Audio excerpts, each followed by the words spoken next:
striper? It is. Well, anytime you see something out there, you want to throw out there for sure. Well, there's the start of the day.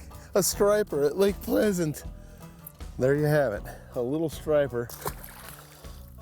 Folks, today we are at Lake Pleasant, believe it or not. I'm throwing a skinny dipper right now. It's a little swim bait on a 5/0 hook, weightless, just covering some water. We're gonna cover some water in some of these coves and stuff. It's supposed to get windy today. We'll see what happens. Water's a little bit clear. We're here during the spring and the water temperature's running, about 68 degrees. So it's kind of late spring for us, but wanted to get through here, see what we can't find for you. But this is the time of year when they start chasing shad and things like that. And there'll be some beds left, and you'll see a lot of fry. So when you start seeing a lot of that, you want to throw things like senkos or, the skinny dippers or, something like that. Even a Rico, a topwater bait may work pretty good. We might even pull that out for a few minutes. But just kind of going to cover some water down through here, see what we can't find, and see what happens. One thing you never, ever don't want to miss is when you see a fish jump. I don't care if it is in the middle of the pockets. You never know what they are. Sometimes they're like way out there. Sometimes they're striper, and other times they could be bass. So I throw out there anyways. All fish are fun to catch for me, but I'd rather catch the bass. But I thought it was kind of fun throwing out there and just seeing what was going to hit. And obviously it was the stripers, and you can see them kind of boiling out there right now. The thing about the skinny dipper or a Rico, it gets way out there. You can get out there and... Did you see that big old blow up right there? He wanted that bait. I got something following it right now. I just keep it coming. Keep it coming. Evidently there's shad in the area, which is a good sign. And anytime you have shad in the area, sometimes underneath those stripers, you'll find some of those bass that are out there chasing as well. So it's always worth a shot, worth a poke in the dark, and you still get to get your line tightened up like that right there.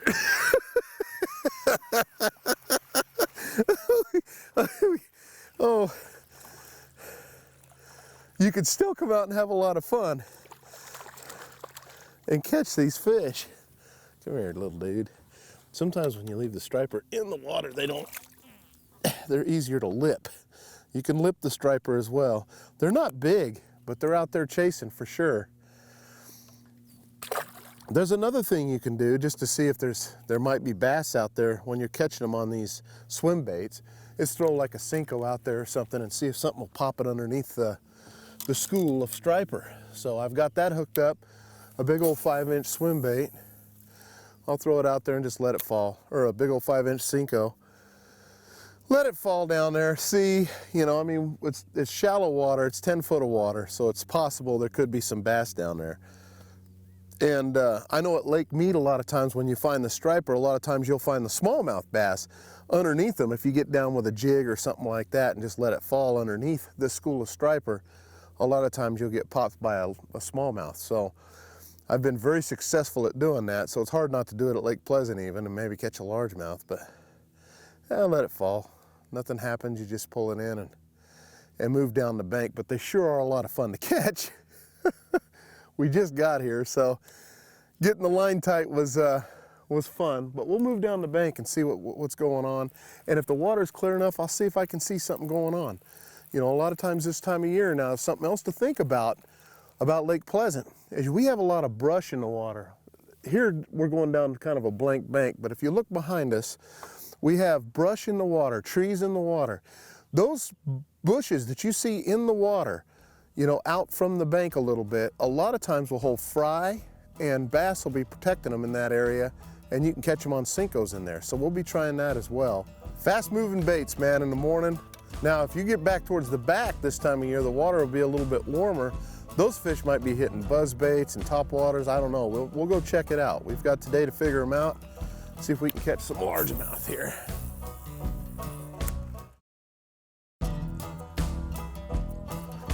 Oh, there's one. Little topwater bass.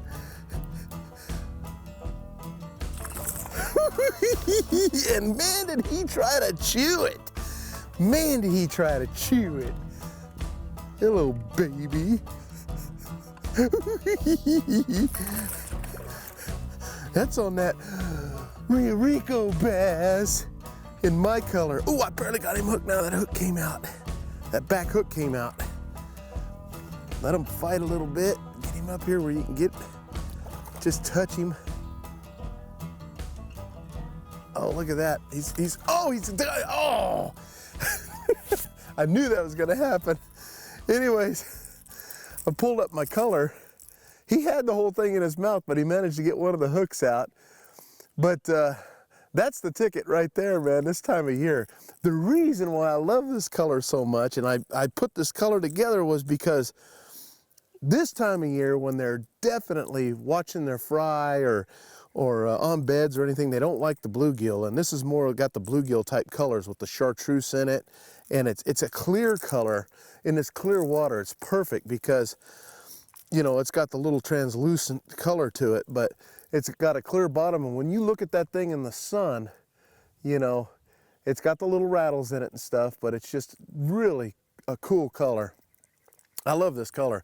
This is the Rio Rico, which is a little bit bigger than the actual Rico. The Rico's a little bit smaller bait, but this color here is a good color for this time of year. You know, if you know they're not really busting shad, and they're up there, they're still protecting, that's when this color really comes in handy. He killed that thing. Hey, we might get us a few topwater bass today. And that's what's so fun about this bait, is it's so versatile to throw. And what I really like about it is the fact that, you know, you could sit there and dead stick it. I've caught a lot of fish just letting it sit there and not do anything. Or, like I say, if you got fish chasing shad, you can actually just pop it along and it'll spit right up in front of it. The way the nose is, see all the little water droplets up in front of it? Makes it look like a bunch of shad are running. And then when they come up to look, all they see is the bait, and they grab the bait. So it works out really good. But if you take a look at this, the shaved lip on this thing, yeah, same colors as my shirt basically.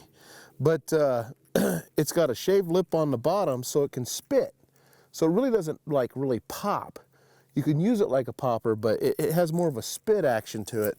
And boy, I'll tell you what, it's an awesome bait. You can walk it, you can do just about anything with that bait. I'm gonna throw it up there shallow and see. You know, a lot of times you'll see those bluegill this time of year around the trees and things. They'll be coming up and they'll be actually nipping at stuff at the surface, and it can look like that as well. And the bass are like, what's going on? They're curious. They get up there and they look at it. Just got to figure out what cadence the fish want. Boy, he came up and just blasted that thing. Bummed out. I lost him, but we got him close enough to the boat we could see him. You know, on this particular bait that's real important to throw too is monofilament. It's got a little stretch in it. I throw like a 17-pound, 14 to 17 pound on this particular bait. If I go to the smaller Rico, I'll throw like a 12. Monofilament. Monofilament will actually float on top of the water. It'll lay on top of the water with the bait, and it doesn't pull the bait down. See how the line lays right on top of the water. So when you pop the bait, it keeps the bait upright. If you're using fluorocarbon sinks, and if you let the bait sit there, the fluorocarbon will fall into the water, and when you go to chug it, it'll pull the bait down in the water, and it doesn't get the right action. So you definitely want to throw monofilament with this. He's running. He's a-running. I gotta keep him out of the bush. There he goes, he's heading for the bush. That's a nice fish.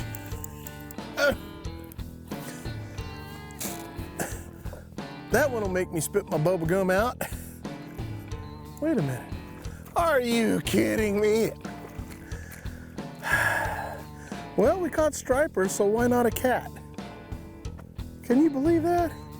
Oh my goodness. I don't even want to bring him in. Oh, got him. There's a nice fish there. They're in here, by golly. That's a nice one, son. Finally got the real deal. All right. Back in this algae bloomed area. That algae's only down there a couple of feet, maybe a foot. Come on. You ate that thing, didn't you? You had to eat it, didn't you? Oh my goodness, give me you. Oh, I'm gonna have to get my special pliers out for that one.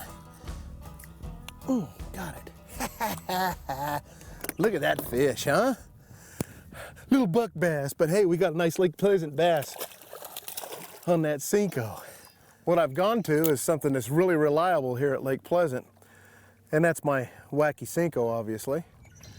And just take it slow, throw it out there, and you know, we were hitting bushes for a while, got a few bites on it, but now I'm to the point where I know there's still some fish up there shallow, and so we'll find some areas we can actually toss to the bank a little bit and wheel it off and see what happens.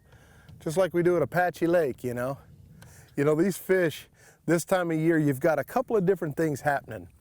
And you come to the backs of these coves like this time of year, your water temperature's running 72 degrees. A lot of these fish are probably done spawning. There might be a few layovers, but a lot of them have done spawning. They're going into the post-spawn. And then you're looking at Main Lake. It's a little cooler. There's probably more bedfish out there. The Main Lake's quite a bit cooler, actually. And I thought about going out there, and we still might. But if that algae's all over the lake where it's hard to see anyway, I thought, well, let's go back here and try this area out. Little guy, but we got him. He was down there. All right, looky there. My goodness. Right on that point. Oh, they're starting to bite for us a little bit. We just had to find the right areas. Come on, buddy. Oh, you got my senko. You ripped my senko. I hope I got another one. You know, something we need to talk about, just so you know, for those of you that don't know how to hook up a Wacky senko, what we're doing is you just grab the stick bait. I'll show it to you real quick. Let me grab this out real fast. They got this thing called the Wacky tool, okay? And all you do is you got the blunt end of your senko. You got a tail, you got the blunt end. We're using a 5-inch, okay? There's the egg sac. You want to take this, insert it, slide over the little O-rings, and you can buy new O-rings once you run through them all, okay? Slide through the O-ring and just bring it right over top of the egg sac and snap it right in. Just like that. I go towards the back of the egg sac so it's more right in the middle. Now what that does is it allows you to be able to reuse that bait, okay, over and over and over again. Now if you take a look at my bait, we're catching some fish on it. I'm just sticking the hook up underneath the O-ring.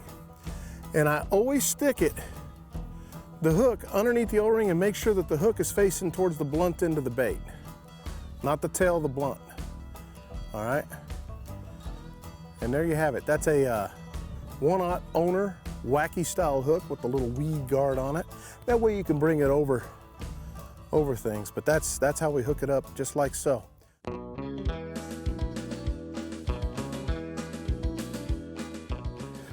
Got him.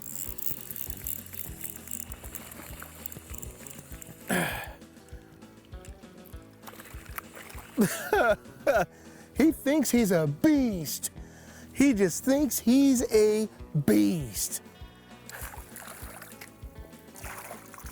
Come on, beast. I got my senko back, but where's the hook? Ah, there we go. Little beast, little beast. You know, the one thing I can offer you for a tip of the week this week is the fact that even though you're in the back where the algae's at and you're throwing your senko, things like that are happening, don't ever forget that just because you come out to clear water on the main lake where it's basically like crystal clear, this thing works in muddy water and in crystal clear water. And you know, with going with this color, it offers a darker color, which is, you know, a little brown or a green pumpkin. Works in either dark waters, which I mean muddy waters, or clear water. So, you know, it's a good all-around color. If you're going around the lake and you're trying to find fish, and you know, that one color that you'll get away with at all times is usually a green pumpkin or something. So stay with those colors and you'll do very well, that's for sure. That's my tip of the week. Not a big fish, but a fish. Out from underneath that bush. Glad I just retied. Oh, he ate it. He ain't going nowhere. That's the thing with these senkos, man. They will eat them things up. All right, buddy, spit it out. Come on, get up here, Moby. All right, now, yeah, you want to play that game, you're getting me all wet. Look at that fish. Got to do surgery again on this fish. With my handy dandy pliers. You know, you got to really watch it, because man, when you feel the bite, odds are they do have it. And what ends up happening is these little deals are awesome. You can get right down there and pop it right out, twist it and do what you got to do, and he's fine. Look at that. But they will eat that bait. All the salt, I'm not spraying anything on the bait. See you, buddy. I'm not spraying anything on the bait. Something moved back up in there. I want to make sure I get it. Just the salts alone in the bait. Once they grab it, it feels so real to them, and they taste that salt or something, and boy, they eat it.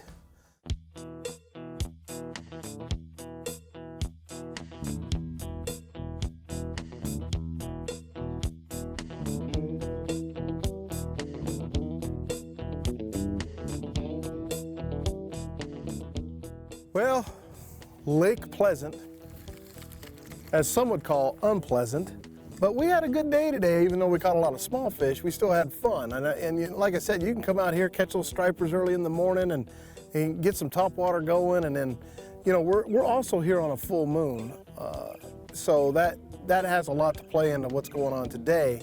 Probably be better this evening. But other than that, this is a great lake. It's not quite clear as a bell like we're used to seeing. As a matter of fact, all the lakes on the chain aren't as clear as a bell. They just, man, with getting all that water like we did there at the last minute and filling these lakes up, which is awesome, muddied them up a bit. So, you know, you have to get out and try some different kinds of fishing, and senko fishing, a little topwater, and of course, don't forget that dipper too, because I'll tell you what, that thing catches fish. And as the water clears up, it'll only get better. The only thing I can tell you about is with the swim baits, it seems like it's a little bit better when the sun gets to popping up just a little bit, where the fish can see them real good if you're reeling them fast. But other than that, we've had a good time on the water today. Thanks for joining us. We'll see you next week. I'm Johnny Johnson. Now, see, that's what I'm talking about, folks.